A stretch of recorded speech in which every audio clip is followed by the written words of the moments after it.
कथेचं नाव आहे सुकलेली वेल. आजही सुहासने पाहिलं की त्याचे बाबा सकाळपासूनच उदास होऊन बसले आहेत. म्हातारपणामुळे ते आधीप्रमाणे काम करू शकत नव्हते. त्यामुळे त्यांना वाटू लागलं होतं की ते आता कसल्याच कामाचे, उपयोगाचे राहिलेले नाहीत. सुहासने त्यांना नाश्ता करण्यासाठी बोलावलं. खाताना त्यांच्या हातून पाण्याचा ग्लास पडून फुटला. त्यांच्या सुनेने लगेच म्हटलंही, "बाबा, आमच्याही हातून तर फुटू शकतो ना. आपण हवं तर उद्या पूर्ण नवीन सेटही आणू शकतो. तुम्ही टेन्शन घेऊ नका." पण तरीही त्यांनी ही गोष्ट मनाला लावून घेतली की मी आता एक पाण्याचा ग्लासही सांभाळू शकत नाही. त्याच दिवशी संध्याकाळी बाबांनी कात्री घेऊन त्यांच्या खिडकीत ज्या कुंड्या ठेवल्या होत्या त्यातून सुकलेली वेल कापून टाकली आणि घरच्यांना सांगितलं, "बघा, आता उन्हाळा खूप जास्त आहे आणि तशीही ही वेल सुकलेली आहे, काही कामाची राहिलेली नाही. कमीत कमी रोज हिला पाणी देण्याचं काम तरी कमी होईल, म्हणून मी ही निरुपयोगी वेल काढून टाकली."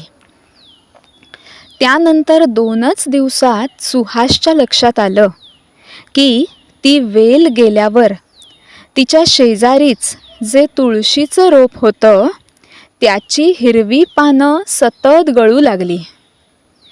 ते पाहून एक गोष्ट त्याच्या लक्षात आली.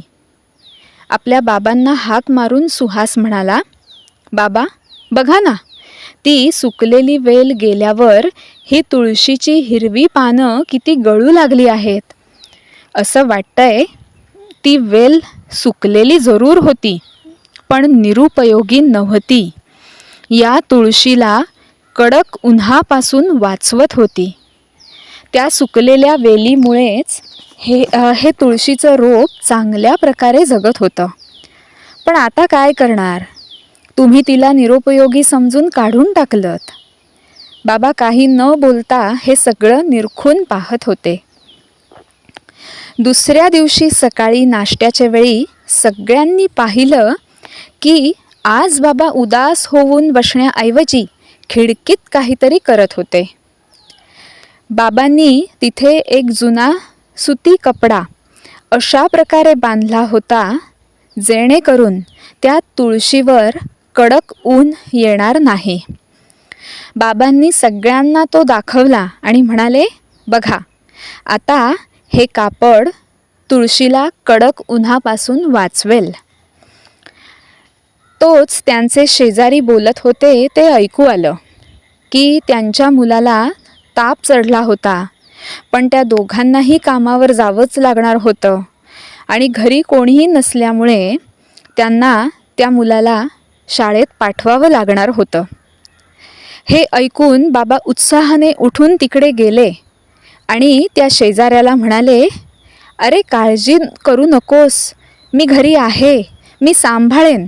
त्याला शाळेत पाठवण्याची गरज नाही, फक्त औषधं कशी द्यायची ते सांग." एवढं बोलून बाबा शेजाऱ्याच्या घरी औषधं बघायला गेले सुद्धा.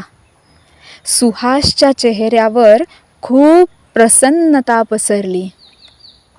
ती सुकलेली वेल जाताना आपलं काम करून गेली होती.